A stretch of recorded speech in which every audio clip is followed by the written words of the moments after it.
మే 28. నీవు బలహీనంగా ఉన్న చోట మెలకువగా ఉండు.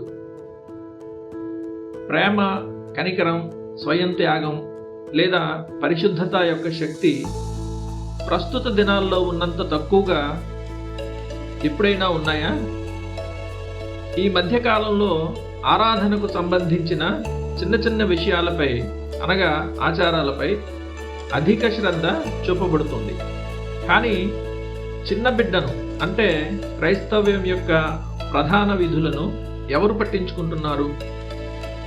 ప్రేమ, కనికరం, నిస్వార్థత మరియు పరిశుద్ధత యొక్క శక్తి నేటి కాలంలో ఉన్నంత తక్కువగా ఎప్పుడైనా ఉన్నాయా? దురదృష్టవశాత్తు అల్పమైన విషయాల పట్ల ఉన్న విపరీతమైన ఆసక్తి మన మధ్య రగిలించిన వివాదాలు మరియు విభజనల మంటల్లో ఈ ప్రాథమిక బాధ్యతలు కనుమరుగయ్యే ప్రమాదంలో ఉన్నాయి.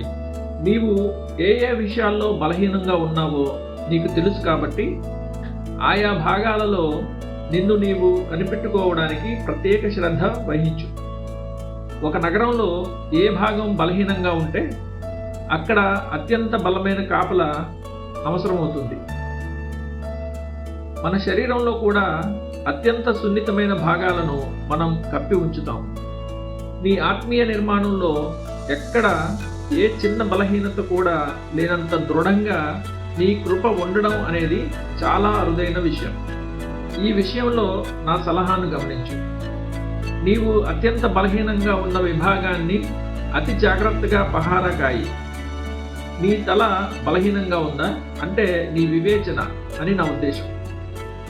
అయితే కేవలం ఆడంబరమైన సిద్ధాంతాలు, గాలిలో తేలే వింత అభిప్రాయాలు కలిగి ఉండేవారి సహవాసానికి దూరంగా ఉండు. నీ బలహీనత నీ కోపావేశాలలో ఉందా? గడ్డితో కప్పబడిన ఇంట్లో నివసించే వ్యక్తి పొయ్యి గొట్టం నుండి ఎగిరిపడే నిప్పు రవ్వ తన ఇంటిని ఎక్కడ తగలబెడుతుందోనని ప్రతి రవ్వ విషయంలో ఎంత జాగ్రత్తగా ఉంటాడో నీవు కూడా నీ ఆవేశాల విషయంలో అంత జాగ్రత్తగా ఉండాలి. మన పొరుగువాని ఇల్లు మండుతున్నప్పుడు మన స్వంత పైకప్పు మీద నీళ్లు పోస్తాం లేదా తడి దుప్పటితో కప్పుతాం. అలాగే ఇతరుల నోటి నుండి కోపాగ్ని వెలువడినప్పుడు నీలో ఆ మంట అంటుకోకుండా నీ వేడి ఆత్మపై లేదా నీ హృదయంపై దేవుని వాక్యమనే నీళ్లను పోయి. ఇటువంటి పరిస్థితులను ఎదుర్కోవడానికి క్రోధాన్ని చల్లార్చే కొన్ని లేఖనాలను నీవు ఎల్లప్పుడూ సిద్ధంగా ఉంచుకోవాలి.